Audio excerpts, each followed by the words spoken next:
And of course, Steve Buden is here on this Monday. And boy, Steve, it's good to see you. I know, it's been a long time. I gave Todd a break from Financial Focus this week because I missed you, wanted to be here for it. No, it's great, and he's sick of me anyway, so this is perfect. I don't know about that. Okay, so let's start Financial Focus. Yep. Today we're talking about the Federal Reserve. They're Right. going to be meeting this week and making possibly some changes, or Yeah, what do you think is going to happen? It's a slow news week financially, so luckily the Fed will save us here. There's a two-day meeting. They meet, they meet quarterly, and they will discuss economic policy. We've been through this before. Yeah. About 3 months ago, we were assuming they were going to raise rates 4 times this year.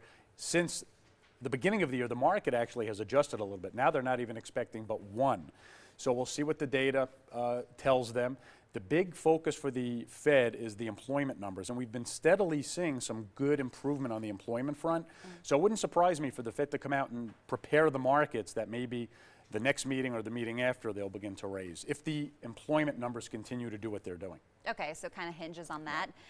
Something else that we're watching today and this week that we're looking forward to are these German elections. Yeah. And obviously, when you're talking elections, you're talking about politics, but how does this affect finance? Yeah, and I definitely don't know anything about the German political system, Sure. but reading some reports this weekend, Angela Merkel, who is the leader over there, and she's very pro-U.S., suffered some big setbacks in, I guess, localized congressional elections, and a lot of it has to stem from the immigration issue and the refugee issue that is going on in Europe right now. She was one of the first leaders to come out and welcome a lot of the refugees from the Middle East. The German voters have spoken, saying they're not really into that. Okay. So I bring that up only because a lot of these issues that pop up in Asia and in Europe politically tend to find their way over here. So just a little bit of a warning sign that this could become more of an issue. We know it is an issue. Sure. But if the politicians are losing their party seats,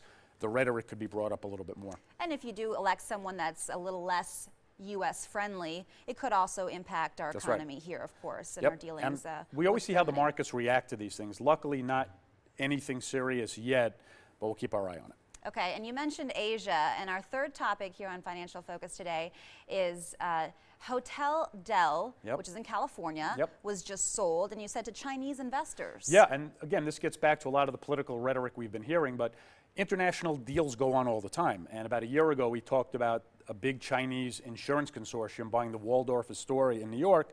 The Hotel Del Coronado in Southern California was just sold. As part of a portfolio, you have the Montage in Laguna Beach, the Ritz-Carlton in Dana Point. These are all of these trophy hotels as part of a group of properties that were just sold over the weekend to a Chinese consortium. So most Americans, indirectly or directly, have some sort of exposure to these big types of pension fund, private equity firm deals. So when you see that, this company that bought these hotels only 3 months ago turned around and flipped them 3 months later for a large profit.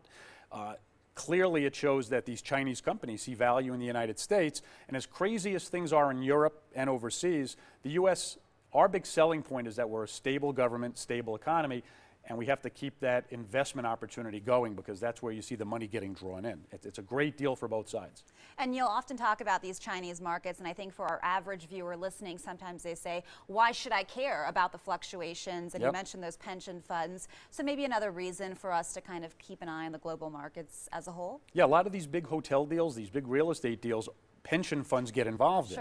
So whether you're a public union employee or a private union employee, chances are one of these deals will impact you, and luckily these deals are turning some good profits for the shareholders. Steve, good to see you. You too. Thanks for being here. We'll be right back here on Middays. Stay with us. Again, we'll be right back here in just a minute.